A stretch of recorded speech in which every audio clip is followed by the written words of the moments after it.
Oke, baik. Assalamualaikum warahmatullahi wabarakatuh. Selamat pagi, selamat siang, dan selamat malam. Sebelumnya izinkan saya memperkenalkan diri. Nama saya Karisma Gumilang dengan NIM 121450142 dari Program Studi Sains Data kelas RB Basis Data. Di sini saya dari kelompok 2 yang juga beranggotakan ada Hermalina Sintia Putri dengan NIM 121450052. Ada Salwa Nakwadi Samadina 121450157. Ada Siva Firnanda dengan NIM 121450094 dan juga ada Meinisa dengan NIM 121450067. Kami dari anggota kelompok 2 RB di sini ingin mempresentasikan hasil kerja diskusi kami, hasil kajian yang telah kami buat, yaitu tentang tugas besar basis data, yang dimana tugas besar kali ini yaitu mengimplementasikan apa yang telah kami pelajari sedari UTS sampai dengan sebelum UAS, seperti itu. Oke, mungkin di sini sebelum lebih jauh mengenai materi tersebut, di sini kelompok kami menggunakan sebuah dataset yang didapat dari Kaggle, yaitu sebuah dataset yang digunakan adalah bernama Supermarket Grocery Sales. Apa saja sih isi dari dataset ini? Di dataset ini berisi informasi data pesanan yang dilakukan oleh pelanggan pada aplikasi pengiriman, yang dimana pelanggan tersebut berada di negara bagian Tamil Nadu di India.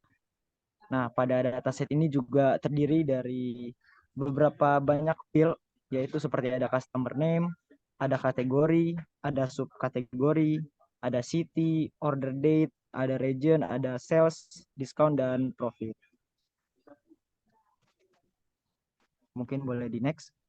Oke, di sini ada connect to database. Apa sih itu connect to database? Jadi di sini kita mengkonekkan database di Jupyter dengan cara yang pertama kita import dulu OS, ada PyMySQL, kita import Pandas SPD, yang dimana nanti dataset tersebut kita akan menjadikan sebuah data frame seperti itu. Kemudian ada MySQL connector. Nah, di sini ada DB underscore name dengan isinya adalah tubes. Tubes itu merupakan database yang kita gunakan pada tugas kali ini.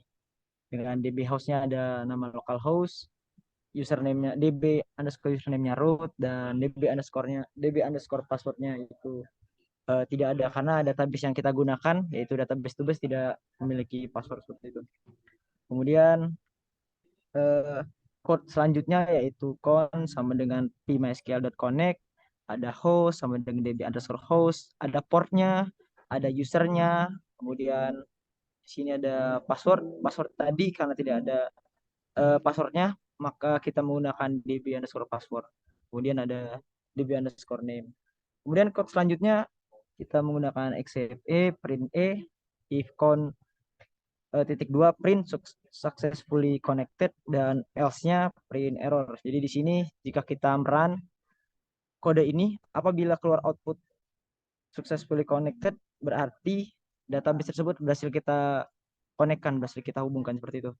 Maka di sini terlihat outputnya atau keluarannya itu successfully connected, yang berarti di mana kita atau kami berhasil untuk mengkonekkan database tersebut ke Jupyter.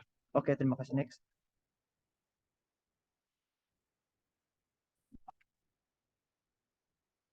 Nah, di sini sebelumnya kami mengimport dataset tersebut terlihat pada PPT. Di sini kita menggunakan syntax use tubes, yaitu tubes di mana database tersebut. Kemudian set global local underscore infile sama dengan satu. Kemudian ada show variable like local underscore infile. Dan keluar outputnya yaitu variable underscore name-nya bernama local underscore infile, kemudian value-nya on. Nah, selanjutnya di sini dataset tersebut kami buat yaitu bernama table grocery, yang dimana grocery ini berisi seluruh ringkasan data yang berasal dari dataset. yang kita gunakan, yang kami gunakan. Di sini kita create table if not access grocery, kemudian ada order ID yang dimana merupakan varchar dan merupakan primary key, ada customer name, varchar juga, kategori varchar, subkategori, city, order date, region, enum. Nah, di sini enum itu kami membagi menjadi west, central, east, south, dan north. Kemudian ada sales, varchar juga, ada discount, ada profit, ada state. Oke, selanjutnya.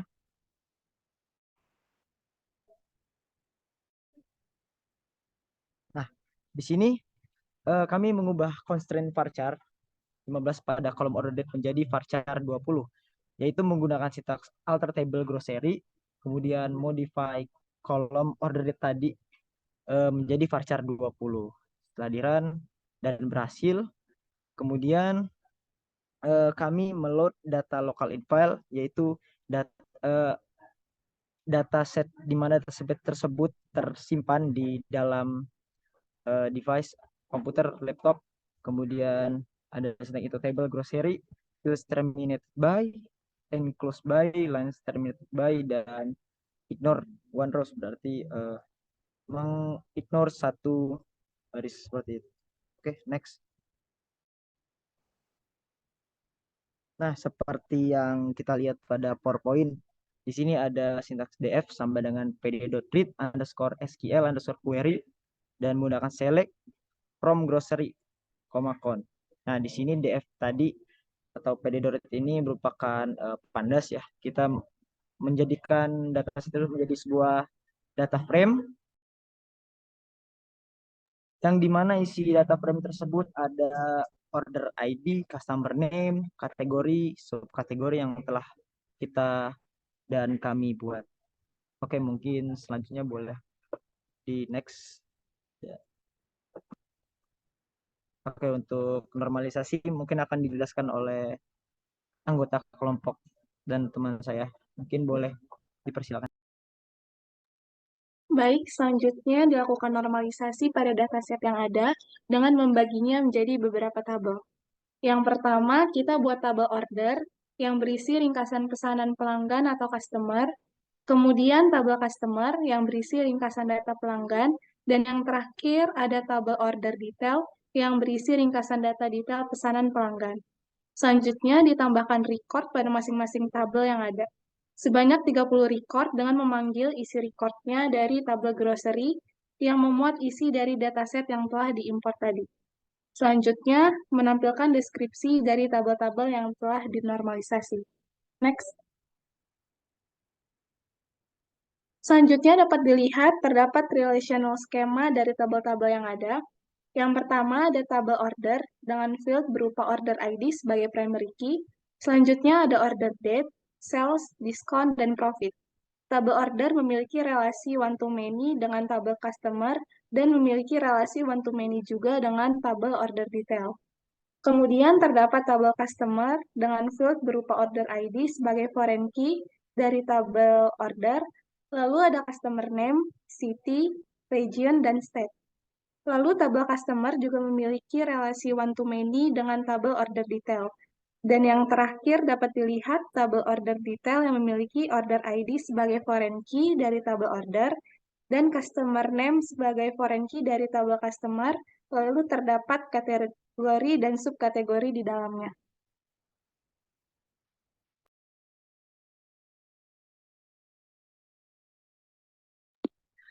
Berikutnya adalah DDL dan DML.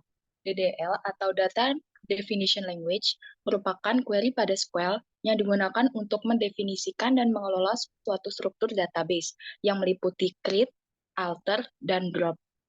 Sedangkan DML atau Data Manipulation Language merupakan query pada SQL yang digunakan untuk memanipulasi suatu data dalam database yang meliputi select, insert, update, dan delete. Next. Berikut ini merupakan beberapa contoh implementasi DDL dan DML pada dataset. Yang pertama, mengubah nama tabel order detail menjadi order underscore detail menggunakan query rename table pada tabel order detail.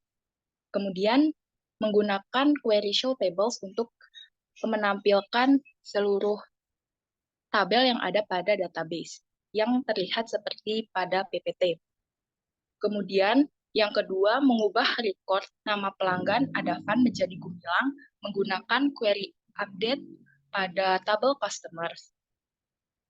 Yang ketiga, menampilkan seluruh record pada tabel customers dengan region waste menggunakan query select pada tabel customer yang akan menghasilkan output berupa seluruh data yang ada pada tabel customers yang memiliki region waste. Next. Yang keempat, menampilkan 5 record customer yang menghasilkan profit atau keuntungan terendah untuk toko yang kurang dari 250 menggunakan query select pada tabel customers dan orders. Dari hasil output yang didapatkan, diketahui bahwa 5 record tersebut memiliki nama pelanggan yang sama, yaitu Haris, dengan profit seperti yang ditunjukkan pada PPT. Dan yang kelima, melihat daftar kota asal pelanggan, menggunakan query select distinct concat pada tabel customers yang akan menampilkan daftar kota asal pelanggan, yaitu nama pelanggan, dan kota asalnya dengan kalimat penghubung yaitu berasal dari kota tanpa ada duplikasi dari nama pelanggan. Next. Selanjutnya, advanced query yaitu untuk mendapatkan hasil yang lebih terperinci dan mendapatkan suatu insight dari sebuah data. Yang pertama, kami menghitung rata-rata keuntungan di setiap tahunnya dan mendapatkan hasil penjualan keuntungan tertinggi pada tahun 2017 menggunakan query select average. Setelah itu, kami menghitung total keuntungan dari seluruh penjualan dengan menggunakan query select sum.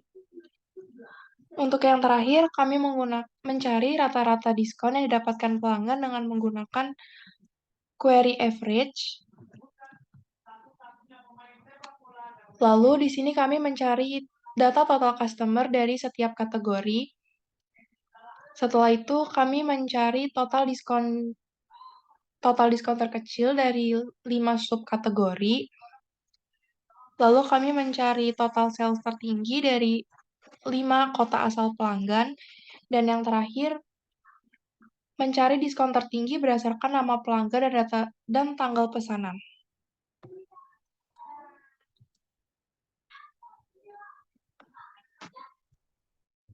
Selanjutnya untuk user management, pertama untuk membuat user baru digunakan perintah create lalu kutip user_1, yang mana adalah nama pengguna yang diinginkan. Kemudian add kutip pesan adalah spesifikasi host. Berbeda dengan localhost yang hanya memberikan akses terbatas hanya untuk koneksi lokal, persen dapat memberikan akses dari mana saja termasuk koneksi lokal dan koneksi dari jaringan eksternal. Kemudian untuk menambahkan hak akses digunakan perintah grant, lalu select, insert, update, delete, create, alter, dan reference adalah daftar hak akses yang diberikan kepada user. Lalu onToBus adalah spesifikasi hak akses yang diberikan untuk semua objek dalam database ToBus. Kemudian untuk menghapus hak akses update untuk user 1 digunakan perintah revoke update. Lalu onToBus adalah spesifikasi hak akses yang dicabut dari semua objek dalam database ToBus. Lalu untuk menampilkan daftar hak akses untuk user digunakan show friends. Dan for adalah spesifikasi user dan host yang ingin diperiksa hak aksesnya. Dapat dilihat bahwa user 1 memiliki hak akses untuk perintah select, insert, delete, create, reference, dan alter. Hal yang sama berlaku untuk user 2, yang membedakan hanya pada bagian menghapus hak akses. Untuk user 2 tidak diizinkan untuk mengakses create, maka digunakan revoke create. Next.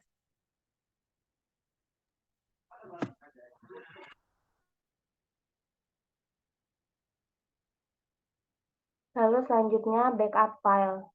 Pertama, import modul subproses yang akan digunakan untuk menjalankan perintah shell dari dalam program Python. Lalu untuk variabel command yang berisi perintah mysqldump digunakan untuk membuat salinan cadangan atau dump dari database to bus. Lalu kemudian terakhir subprocess.run dalam kurung comment shell sama dengan true adalah pemanggilan fungsi run dari modul subprocess. Fungsi ini menjalankan perintah shell yang telah ditentukan dalam variabel comment. Lalu shell sama dengan true digunakan untuk menjalankan perintah dalam lingkungan shell yang sesuai dengan sistem operasi.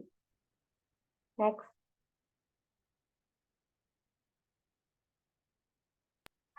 Oke, baik. Mungkin itulah sekian beberapa penjelasan dan hasil dari kelompok kami diskusikan dan kerjakan seperti itu. Mungkin kilas sedikit bahwa ini merupakan implementasi dari materi yang telah diberikan selama kurang lebih beberapa minggu setelah UTS sampai UAS. Jadi di sini output yang didapatkan yaitu bisa menjalankan sebuah dataset dari Kaggle dari luar, kemudian diolah di database sebuah database yaitu kita bisa menggunakan DML yaitu data manipulation language, kemudian ada DDL, selanjutnya membuat sebuah advanced query dan sebagainya. Mungkin sekian dari kelompok kami, kurang dan lebihnya saya dan kelompok mohon maaf. Semoga apa yang menjadi kekurangan bisa menjadi evaluasi bagi kami. Terima kasih. Sekian saya tutup. Wassalamualaikum warahmatullahi wabarakatuh.